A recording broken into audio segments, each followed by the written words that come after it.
As Crônicas do Bispo. A história de Cláudia Prócula.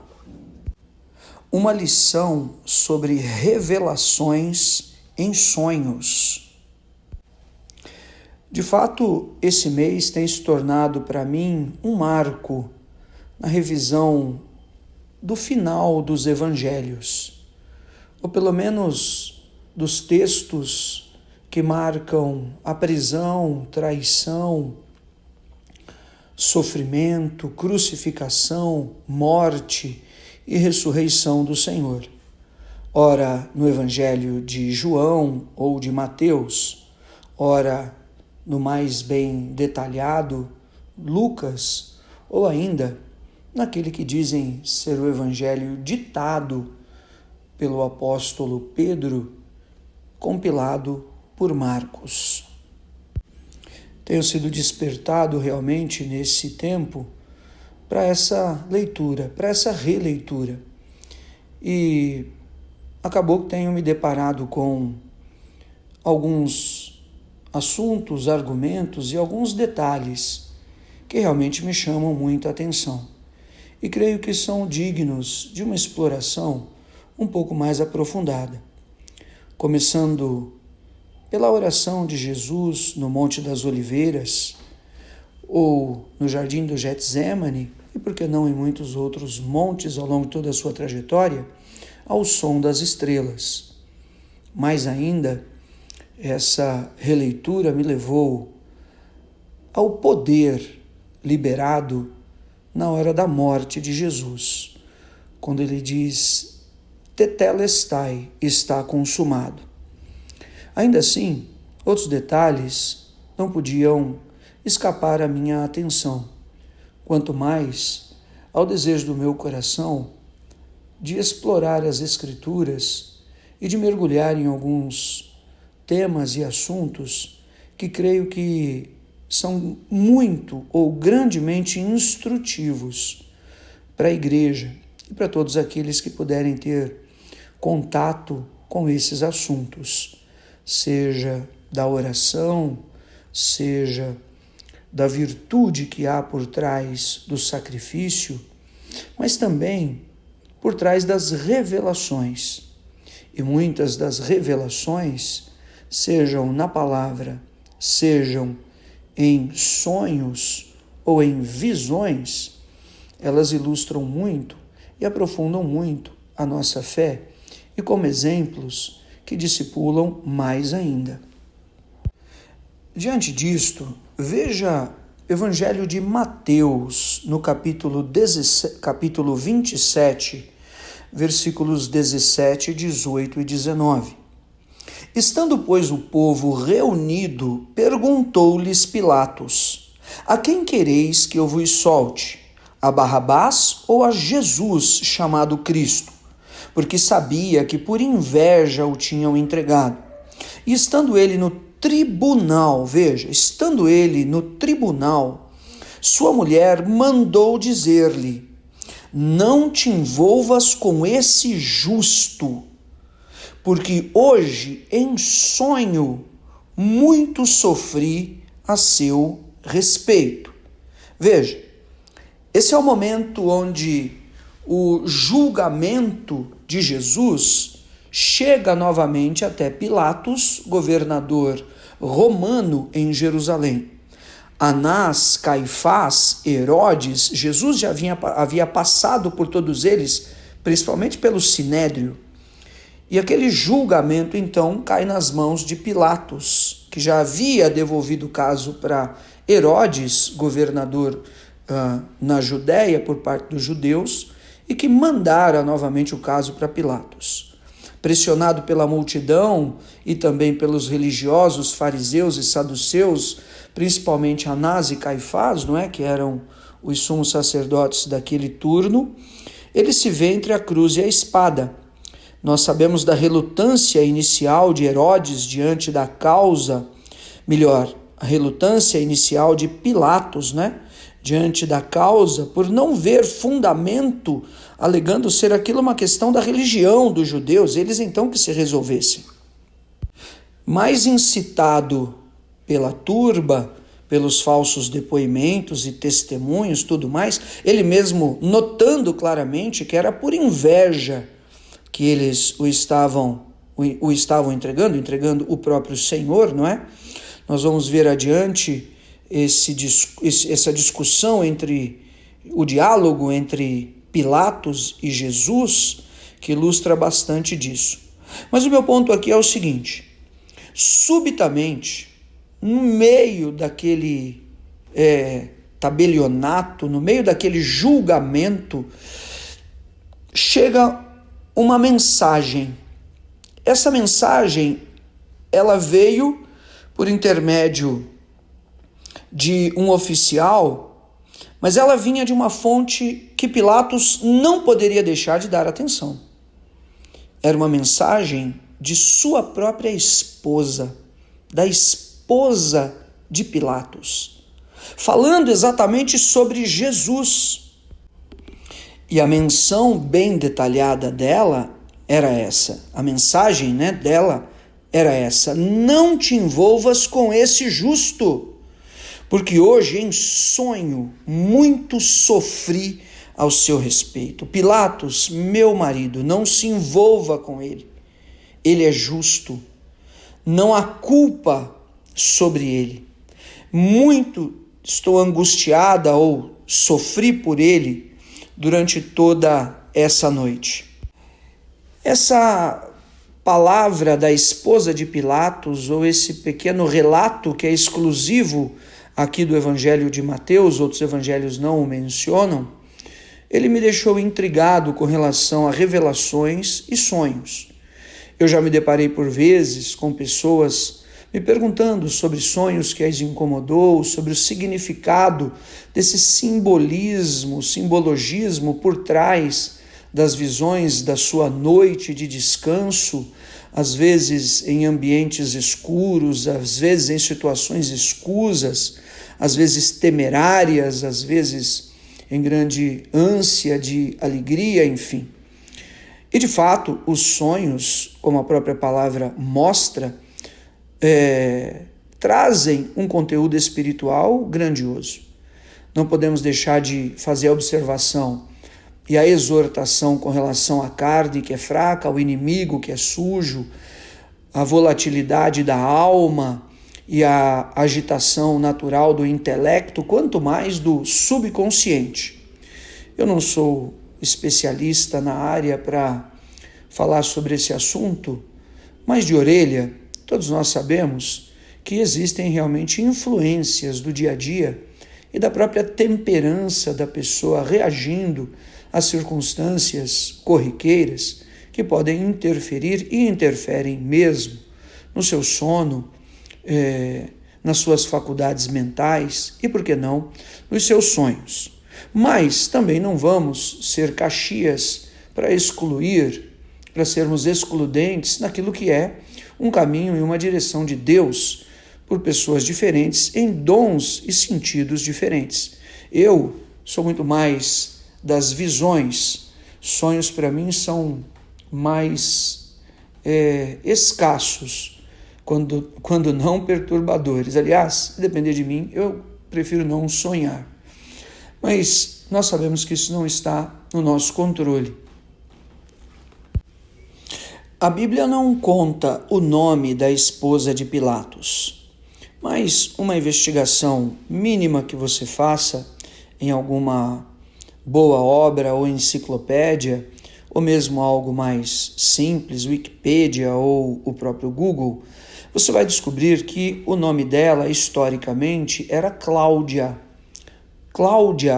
Prócula. Prócula, né? Parece o nome de hortaliças como brócolis, couves, próculas. Bom, Cláudia Prócula. Essa mulher, segundo a tradição, não é? Ela foi uma das pessoas que ficou um tanto quanto entusiasmada ou surpreendida com a marcha da entrada triunfal de Jesus em Jerusalém. Lembra, né? Dos ramos e das roupas, vestes que eram colocadas no caminho, Jesus vinha descendo o Monte das Oliveiras para entrar na Porta Dourada, que dava acesso ao caminho do templo em Jerusalém, montado num jumentinho. Atestam essas fontes de que essa mulher é uma das pessoas que ficou entusiasmada por ter mais conhecimento ou contato do que realmente se passava às portas da grande cidade. Bem, algumas fontes até tidas como confiáveis, como Orígenes do século II, ano 185 depois de Cristo, muitos estudiosos e teólogos mencionam essa fonte, e ele fala sobre essa mulher, Cláudia Prócula, uma fonte já não tão confiável do apócrifo Evangelho de Nicodemos, também narra, em outras palavras, essa história, dando conta de que após a ressurreição de Jesus, Cláudia teria vindo a se converter e se tornar seguidora do Senhor. Bem, as histórias são válidas, estudar realmente é prazeroso, pelo menos para mim. Conhecimento nunca é demais, mas vale mesmo é o que está escrito. E o que está escrito é que essa mulher teve um sonho de uma natureza, de uma grandeza e de uma profundidade ímpar, porque ela sonha com aquele homem, por antecedência, como justo. Se de fato ela teve essa experiência com Jesus ou tomou conhecimento de outras histórias, de todos os seus milagres, ou tomou conhecimento dos testemunhos, enfim, não se sabe. Mas ela teve um sonho atestando que ele era justo, atestando que ela atestando que ela via os seus sofrimentos todos, intercedendo diante do seu marido, Pilatos, que tinha autoridade para soltá-lo ou para crucificá-lo, para que deixasse-o ir, para que nada fizesse a ele. De modo que o sonho dela é uma grande visão e uma grande revelação sobre aquilo que de fato era a realidade do Senhor, que como ovelha muda foi entregue ao matadouro, como ovelha muda, foi entregue nas mãos dos lobos, das feras da terra. Muitos sonhos contêm muitas grandes visões e revelações mesmo. Veja, José com Maria no nascimento de Jesus foi advertido em sonho para não voltar pelo caminho que tinha. Os magos, advertidos em sonho para não voltarem pelo caminho. José também em sonho foi advertido o caminho que ele deveria viver de livramento para com Jesus, e para com Maria. E assim por diante. Vemos diante de José do Egito o sonho de Faraó, e por que não falar do sonho de Nabucodonosor, revelado pelo profeta Daniel, sem que o sonho tivesse sido contado. Bem, o diálogo com Jesus e Pilatos é incrível. Como você veio até aqui na história, vale a pena você acompanhar o desfecho e talvez estudar um pouco comigo. O Evangelho de João retrata melhor ao meu ver, esse encontro, entre Pilatos e Jesus. O versículo 1, Pilatos, ele manda Jesus para os soldados para açoitá-lo.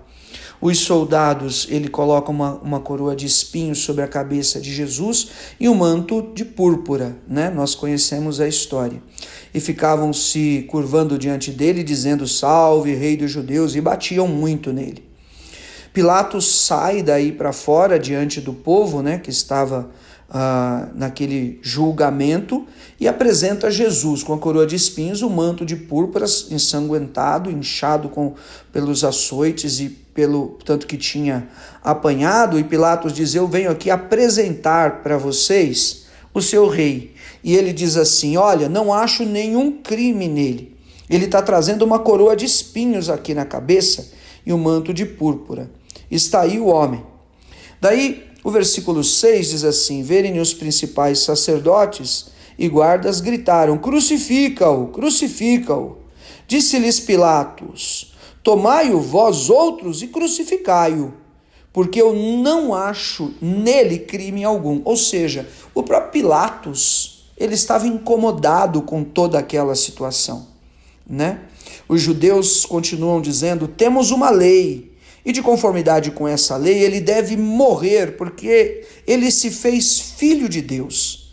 Pilatos, quando ouviu aquela declaração, ele ficou mais atemorizado, diz o versículo 8. E aqui é interessante porque Pilatos ficou atemorizado, filho de Deus. É como se eles estivessem dizendo: ele é filho de César, porque César era Deus. E Pilatos não sabia de que nenhum filho de Deus ou de César havia nascido em Jerusalém. Ele ficou perplexo com aquilo, porque se ele considerava de fato que César era Deus, e os judeus estavam atestando aquilo, ele realmente estava pirando na batatinha. O assunto tomou um prisma de sentimento e um âmbito espiritual para César, melhor, para Pilatos, muito maior. No versículo 9 ele diz, tornando a entrar no pretório, perguntou a Jesus: de onde és tu? Jesus não respondeu nada. Por que Jesus não respondeu? A minha interpretação é que Jesus havia já copiado no espírito que o coração de César estava alarmado, talvez mais um pouco. O coração de Pilatos estava alarmado. Falei de César, agora estou confundindo um pouco. Acho que é porque estou um pouco cansado, mas vamos lá. Pilatos é que tiraria a coroa e daria para Jesus. Veja, Pilatos o advertiu: não me respondes? Não sabes que tenho autoridade para te soltar e autoridade para te crucificar? Tipo querendo impor terror, ameaçando Jesus.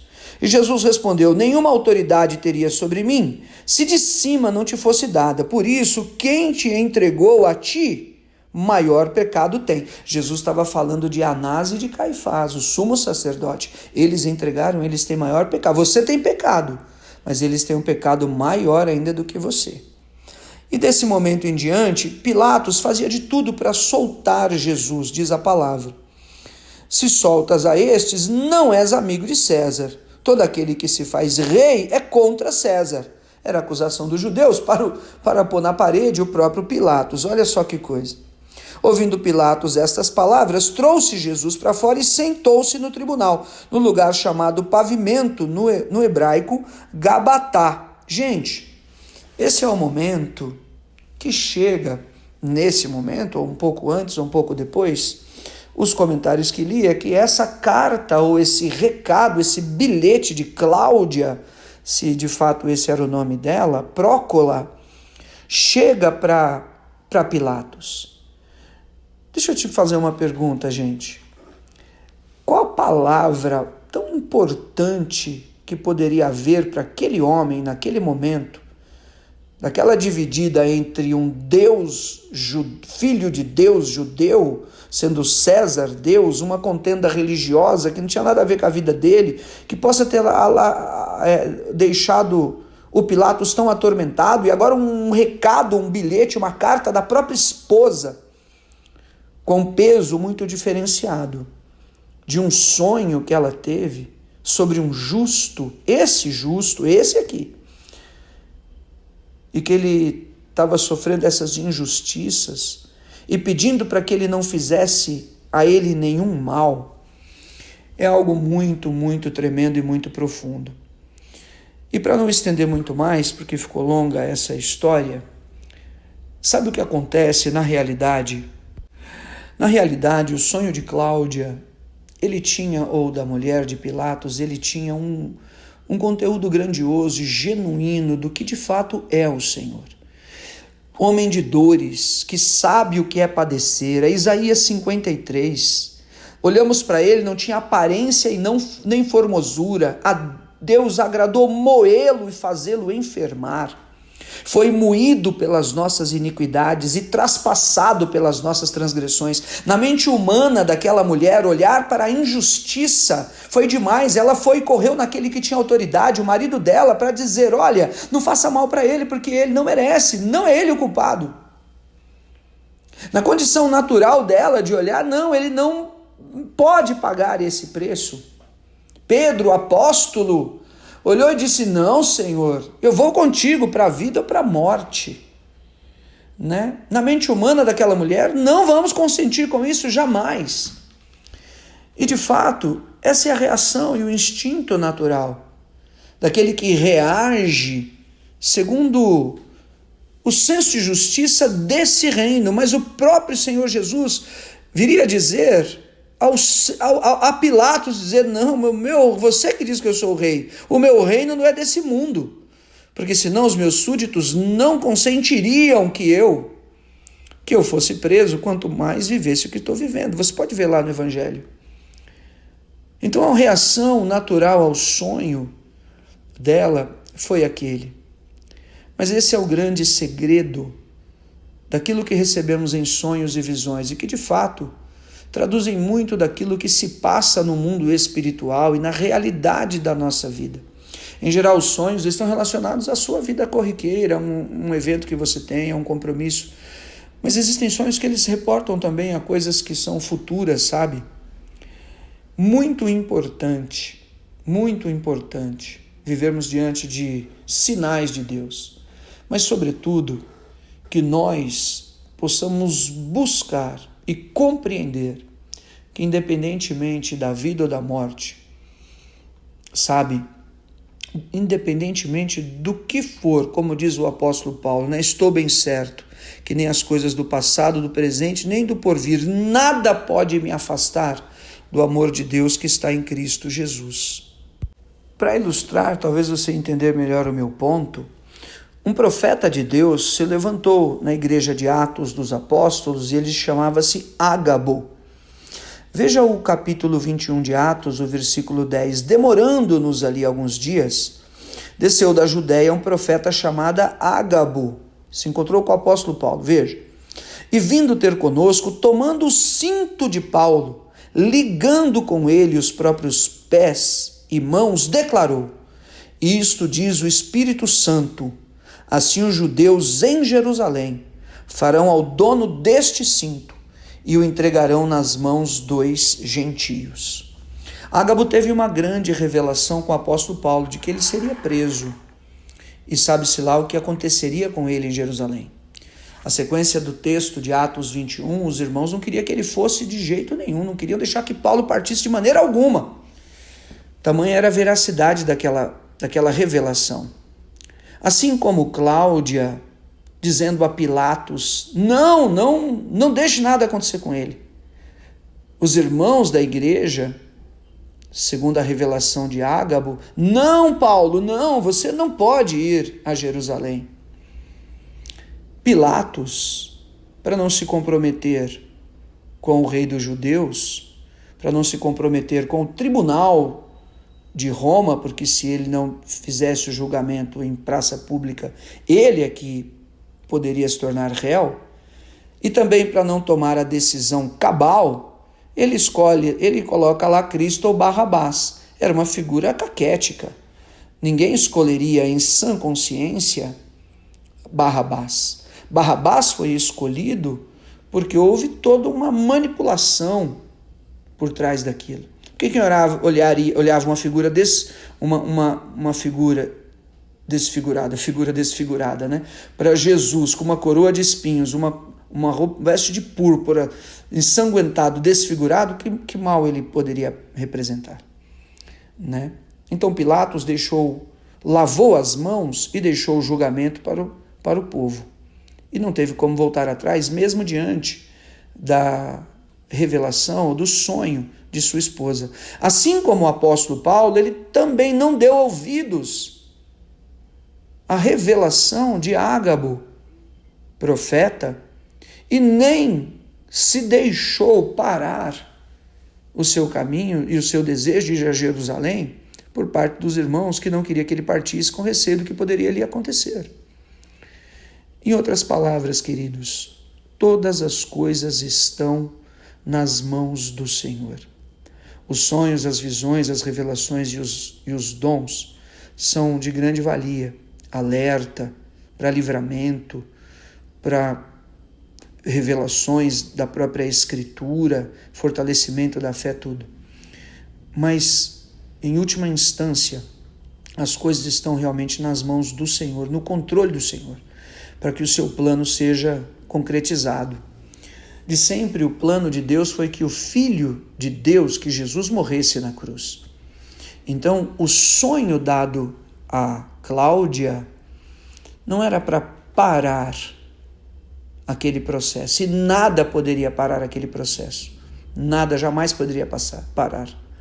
A interpretação de que o sonho dado a Cláudia é um sonho do diabo, a conta não fecha. A conta não fecha porque desde sempre sabemos que Satanás não sabia o plano completo. Ele sempre quis matar e parar, aliás, Israel para que não nascesse o Messias, mas essa é uma outra história. Outro dia a gente fala sobre isso. A conta não fecha. A bem da verdade, aquele plano, ele deveria se concretizar, porque ele era o plano da vontade de Deus, aquela morte era a vontade de Deus.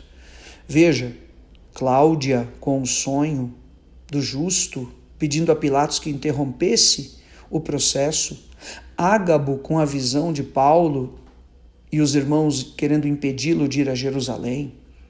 Mais do que isso, o próprio Senhor Jesus orando e dizendo: Pai, afasta de mim esse cálice sem que eu o beba. Nada pôde mudar. Eram apenas constatações enriquecedoras, ministradoras e discipuladoras da perseverança dos santos, que se passava sobre todos esses assuntos. Espero que eu tenha me feito entender. Acabei me demorando demais na explicação. É que sobe realmente um sentimento, um desejo e uma unção. Espero que eu tenha conseguido me fazer entender. Mas sabe, queridos, a verdade é que Pilatos fica em pé diante da multidão para lavar as mãos. Mas Jesus, o nosso Senhor, ele se encurva diante dos discípulos para lavar os pés. E não tem grandeza maior do que isso. Por isso, sonhos ou visões, o grandioso mesmo de Deus em nós é a obediência. E a obediência à vontade de Deus. Haja visto, todos nós sabemos bem essa oração. Pai nosso que estais nos céus, santificado seja o teu nome. Venha a nós o teu reino. Seja feita a tua. Você sabe o resto da oração. Fica com Deus. Obrigado, Jesus.